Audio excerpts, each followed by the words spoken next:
We're going to have another look at our passage, Habakkuk 3:17 and 18, but this time we're going to add a little bit of context to it. We would remember that one of the most important things to help us understand a passage and interpret a passage is to see the things that came before, to see the things that came after, to set it in its context. And so what we've done here is I've added the verse prior to verses 17 and 18, and the verse after verses 17 and 18. And I'll just read this. I haven't included the words for verses 17 and 18, but I'll include them as I read them. I heard, and my inward parts trembled. At the sound, my lips quivered. Decay enters my bones, and in my place I tremble, because I must wait patiently for the day of distress, for the people to arise who will invade us. And then we have our verses, though the fig tree should not blossom, and there be no fruit on the vines, though the yield of the olive should fail, and the fields produce no food, though the flock should be cut off from the fold, and there be no cattle in the stalls. Yet I will exult in the Lord, I will rejoice in the God of my salvation. The Lord God is my strength, and he has made my feet like hinds' feet, and makes me walk on my high places, for the choir director on my stringed instruments. Now, we might just start with that last part there, for the choir director on my stringed instruments. It seems a little bit odd in a passage of prophetic writing like the book of Habakkuk, but this is basically something that you would find in the Psalms.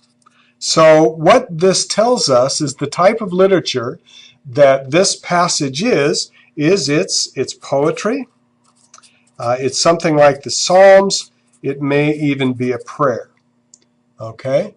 That's kind of an interesting observation, but we find that at the beginning of many of the Psalms in the book of Psalms. All right, well, let's look at verse 16 then, because 16 is going to help us out quite a bit.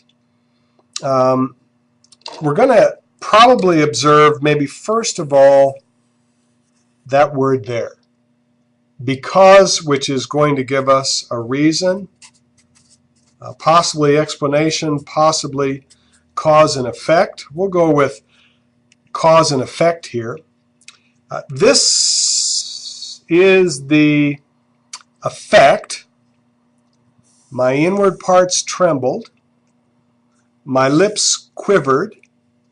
Decay enters my bones, and I tremble. So we've got four statements of the effects upon Habakkuk, and we probably again have that law of restatement. He says virtually the same thing four different ways, and the cause is given at the beginning.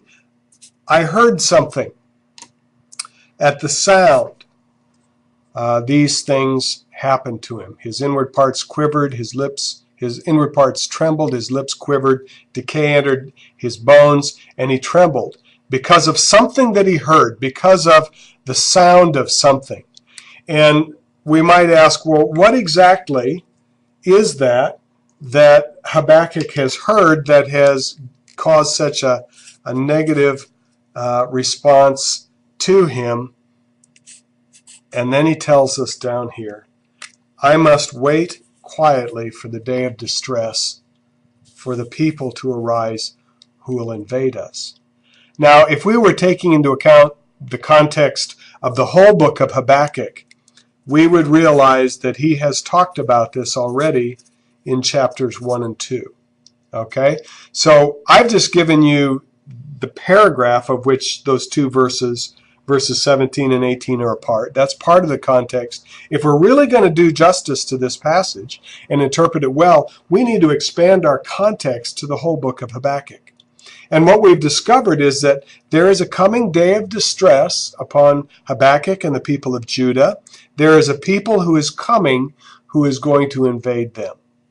And so what that tells us, if we go back to our original observation sheet, these things, the fig tree not blossoming, no fruit on the vines, the yield of the olive failing, the fields producing no food, the flocks being cut off, no cattle in the stalls, those things may be very literal. Because if they're invaded by a foreign army, and we see earlier it's the army of the Chaldeans, the Babylonians, those things probably will happen. There won't be any food. There won't be any crops. There won't be any animals for them. Okay? So this gives us quite a bit of help in understanding exactly what Habakkuk is talking about.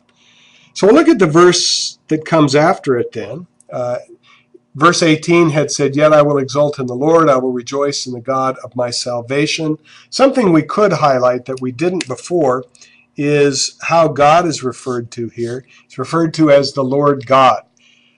In this case, we've got God in capital letters, and we've got Lord in lowercase letters. In the previous sheet, we had the Lord in capital letters, we had God in lowercase. Whenever we see L-O-R-D in capitals, that's a translation, a way of writing the name Yahweh. In deference to the Jewish people who don't use that word, literally the Hebrew text here is Yahweh. And God is Elohim.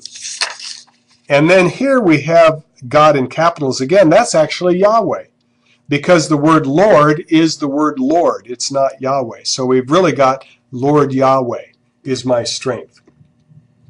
And so he says several things about God. He says he is my strength. He has made my feet like hinds' feet. He makes me to walk on my high places. Probably then we have a question, what in the world is this talking about? What is a hind? What are hinds' feet? How do hinds' feet help me to walk on my high places?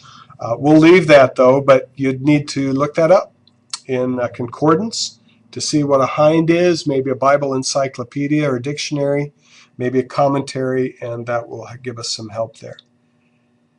But he's comparing God. Again, this is poetry. So he's comparing God to some kind of an animal. And then our job is to figure out, well, how is God like this animal? What's the point of the comparison?